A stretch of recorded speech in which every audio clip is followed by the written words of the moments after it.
ఈ విధంగా నేను వ్యాపారంలో ఇన్వెస్ట్మెంట్ చేసుకునేవాడిని. తర్వాత ఈ స్టోన్ కసర్ చాలా చేశాను నేను. జిఎంఆర్ ఒకటి చేశాను చౌటుప్పల్ దగ్గర. తర్వాత కదేవి స్టీల్ ప్లాంట్ దగ్గర, ఈసీఎల్ దగ్గర ఒకటి చేశాను. తర్వాత మళ్ళీ చిత్రదుర్గ దగ్గర ఒకటి చేశాను. తర్వాత నూతిమూడి దగ్గర కళ్యాణ్ గారు ఏ ప్లాంట్ అయితే చేశారో తర్వాత మళ్ళీ ప్లాంట్ నాకు వచ్చింది, ఆయన మానేసిన తర్వాత అది నేను చేశాను. అది ఈశ్వరయ్య స్టోన్ కసర్స్ అనుకుంటా. రకరకాలుగా ఈ లాస్ట్ టైం సిద్దిపేట ఒకటి చేశాను. ఇలాగ చాలా అసలు విషయం మర్చిపోయాను. ఇంకో స్టోన్ కసర్ 2010 నుంచి 2012 లోపు ఇంకో స్టోన్ కసర్ చేశాను. అదేంటంటే Hyderabad outer ring road LB Nagar దగ్గర తొట్టెము వేణుమాధవ్ అనమాట. తొట్టెమల్ది అక్కడ ఎల్బీ నగర్ దగ్గర హయత్ నగర్ తారామత్పేట ఉండేది. తారామత్పేట దగ్గర చేశాను ఒకటి స్టోన్ కసర్ ఛానల్ చేశాను. దాంట్లో కూడా బాగా లాభాలు వచ్చినాయి. అదే చేస్తూ మళ్ళీ outer ring road Gandimaisamma circle నుంచి ఔటర్ రింగ్ రోడ్ ఒకటి చేసాం అక్కడ కూడా. అది శ్రీ సాయి ఇన్ఫ్రాటెక్ అనమాట. అది స్టోన్ కసరే. శంభూపూర్ అంటే హయత్ నగర్ తారామత్పేట ప్లాంట్, శంభూపూర్ ప్లాంట్, 2 ప్లాంట్లు చేసేవాళ్ళం. 2010, 2009, 2011 ఆ సంవత్సరంలో. అంటే అన్నీ నేను చేశానంటే వర్క్లు తీసుకుని కుర్రలు పెట్టి నేను మెయింటైన్ చేసుకునేవాడిని. వారంకో సైట్లోకి వెళ్ళి బాగా రన్ చేసేవాడిని. స్టోన్ కసర్లో కూడా లాభాలు బాగానే వచ్చినాయి. ఈ విధంగా నేను రకరకాల వ్యాపారం చేసి సంపాదించుకున్న దాంట్లో కొన్ని షేర్లు కొనుక్కున్నాను, వచ్చినాయి. ఎందుకంటే భవిష్యత్తు అనమాట. డబ్బు అంటూ మన దగ్గర ఉండొచ్చు, ఉండకపోవచ్చు. దానివల్ల కొన్ని సెక్యూరిటీ మనం చేసుకున్నాం, భవిష్యత్తులో ఉపయోగపడుతుంది అని. అది ఇప్పుడు నాకు ఉపయోగపడుతుంది భవిష్యత్తులో. ఏమున్నా లేకపోయినా కానీ భవిష్యత్తులో సెక్యూరిటీ అనేది చాలా ఇంపార్టెంట్. మనం లక్షలు సంపాదించినా, 1000 సంపాదించినా, ఏం సంపాదించినా మ్యాక్సిమం మనం సంపాదించిన 25% అనేది సెక్యూరిటీ ఉంచుకోవాలి ఖచ్చితంగా. అది షేర్ మార్కెట్లో చేసుకోవచ్చు, లేకపోతే ఫిక్స్డ్ డిపాజిట్లో చేసుకోవచ్చు. రకరకాలుగా ఈ విధంగా మనం 25% డబ్బు దాచుకోవాలి. వ్యాపారాలు ఎప్పుడూ ఒకవేళగా ఉండవు. ఒకరోజు హై రేంజ్లోకి వెళ్ళిపోవచ్చు, తర్వాత మళ్ళీ డౌన్ అయిపోవచ్చు.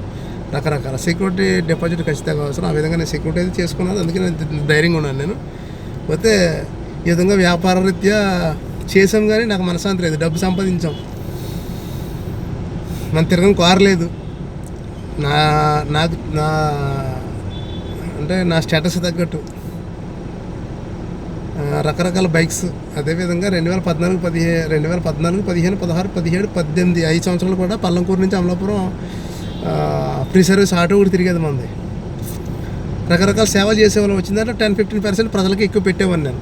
మన దగ్గర పనిచేసే కుర్రోళ్ళకి ఎమర్జెన్సీ అయినా కానీ నేను అప్పులు ఇచ్చేవాను కాదు, డైరెక్ట్ మన డొనేషనే. అదే రకరకాలుగా బయట ఎవరైనా ఇబ్బంది పడుతున్నా, హెల్త్ పరంగా ఇబ్బంది పడుతున్నా, ఏదైనా ఎమర్జెన్సీ పర్పస్ డబ్బులు కావాల్సింటే నేను అప్పు ఇచ్చేవాను కదా, ఇచ్చేసేవాడిని. వాళ్ళకు 10,000 అవసరమైతే ఖచ్చితంగా 10,000 నేను ఇవ్వలేకపోయినా కానీ ఒక 2,000, 3,000 ఇచ్చేసి అంతే తప్ప అప్పులు ఇచ్చేవాను కాదు. ఆ విధంగా నేను హెల్పింగ్ నేచర్ బాగా నాకు ఇష్టం. అదే తరుణంలో మనం సంపాదించుకున్న డబ్బు కొద్ది గొప్ప మనం షేర్ల రూపంలో ఫస్ట్ దాచుకుని ఉన్నాము. అంత ప్రైవేటే అంతా. కానీ అవన్నీ కూడా మనం ఇప్పుడు మనకు ట్రస్ట్ రూపంలో ఒక ట్రస్ట్ ఒకటి ఉంది. మనది ఇండియన్ గ్లోబల్ చారిటబుల్ ట్రస్ట్ ఒకటి ఉంది. 2022లో చేయించాను దాన్ని, ఇండియన్ గ్లోబల్ చారిటబుల్ ట్రస్ట్.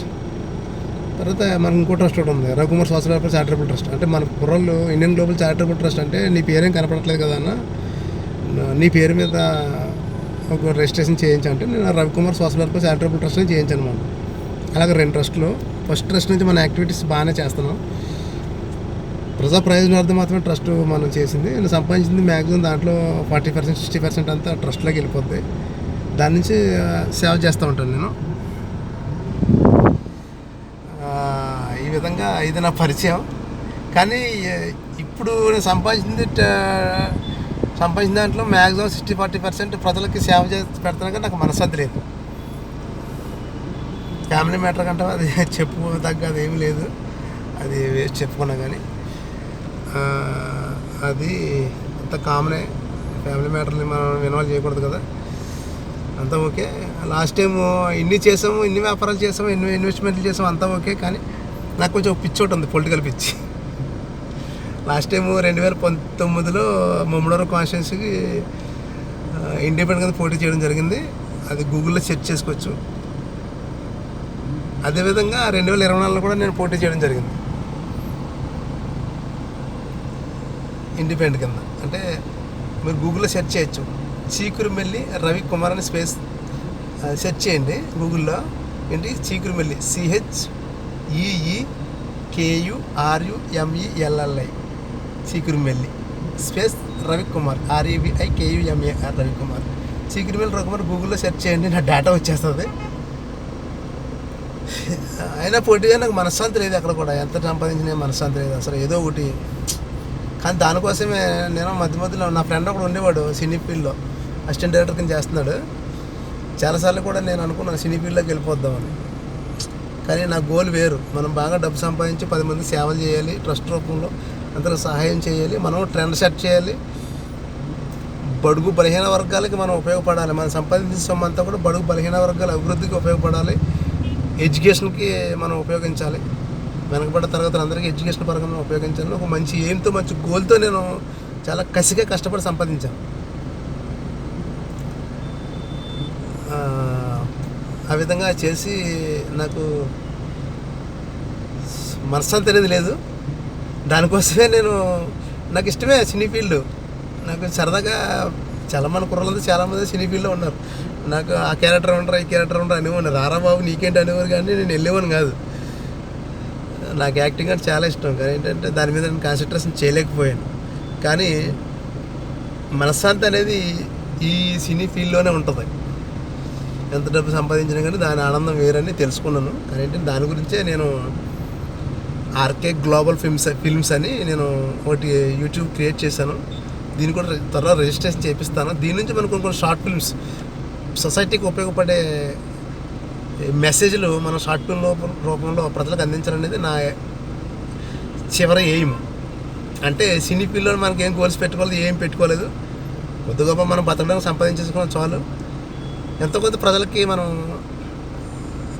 రీల్లా కాకుండా రియల్ని రీల్గా చూపించాలని నా ఆలోచన.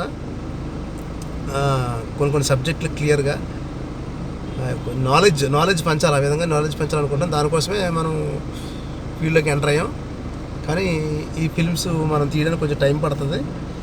స్టోరీస్ మొత్తం నా దగ్గర ఉన్నాయి, 10-15 స్టోరీస్ ఉన్నాయి. కానీ తీస్తాను. కొంచెం చిన్న పనులు ఉన్నాయి చేసిన తర్వాత. అందాక సరదాగా ఈ యూట్యూబ్లో యాక్టింగ్ ట్రై చేస్తున్నాను.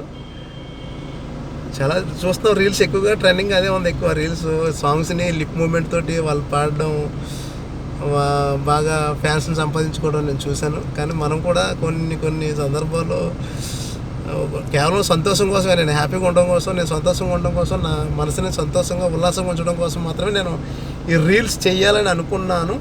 కానీ రీల్స్ చేసే ప్రయత్నం చేస్తాను. కానీ నేను చేయకూడదు రీల్స్. ఒక పొలిటీషియన్ ఏంటి రీల్స్ చేయకూడదు, కానీ చిరాకుగా ఉంటుంది. లాస్ట్ టైం ఒక 10 రీల్స్ చేసి బయట కుదిరాను. మన వాళ్ళందరూ 90% అందరూ హ్యాపీగా ఉన్నారు, 10% మనకి అడ్వైజులు ఇచ్చారు. నువ్వు ఒక పొలిటీషియన్, ఒక ఉద్యమకారుడు, ప్రజా ప్రయోజనార్థం పనిచేస్తున్నావు, ఇవన్నీ చిరాకుగా ఉంటాయి, చీప్గా ఉంటాయి అన్నారు. కానీ తర్వాత నేను ఆగిపోయాను. పెద్దలు చెప్తే వినాలి కదా, దానికోసం ఆగిపోయాను. కానీ ఏంటంటే నాకు సంతోషం లేదు, హ్యాపీ. కానీ రీల్స్లో నాకు సంతోషంగా ఉంది. సరదాగా వాళ్ళు యాక్ట్ చేస్తూ ఉంటారు, మనం కూడా సరదాగా పాడుతుంటే యాక్ట్ చేస్తూ ఉంటే మనల్ని కూడా చాలామంది ఈ సోషల్ మీడియా ద్వారా మనల్ని కూడా ఎంకరేజ్ చేసేవాళ్ళు ఉంటారు, మనల్ని సంతోష పెట్టేవాళ్ళు ఉంటారు, మనల్ని సపోర్ట్ చేసేవాళ్ళు ఉంటారు. నా అన్నవాళ్ళు నలుగురు మనకి సోషల్ మీడియాలో పరిచయం అయ్యి మనల్ని వెనుతట్టి ప్రోత్సహించాలని ఉంటారన్న ఉద్దేశంతో నేను ఈ రీల్స్ చేయడానికి ప్రయత్నాలు చేస్తున్నాను. కానీ చేసే అవకాశాలు ఉన్నాయి, ఎవరేమనుకున్నా చేసే అవకాశాలు ఉన్నాయి. దేని పని దాందే. కేవలం మనశ్శాంతి కోసం నేను ఏదైనా చేస్తాను. కానీ ఇప్పటిదాకా మనం సంపాదించినా ఏం చేసినా మనశ్శాంతి లేదు. ఈ రీల్స్లో మనశ్శాంతి ఉంటుందని నేను అనుకుంటే ఖచ్చితంగా రీల్స్ కంటిన్యూ చేస్తాను. ఈ షార్ట్ ఫిల్మ్ కూడా, మెయిన్ మూవీస్ కూడా నేను తీసే అవకాశాలు ఉన్నాయి.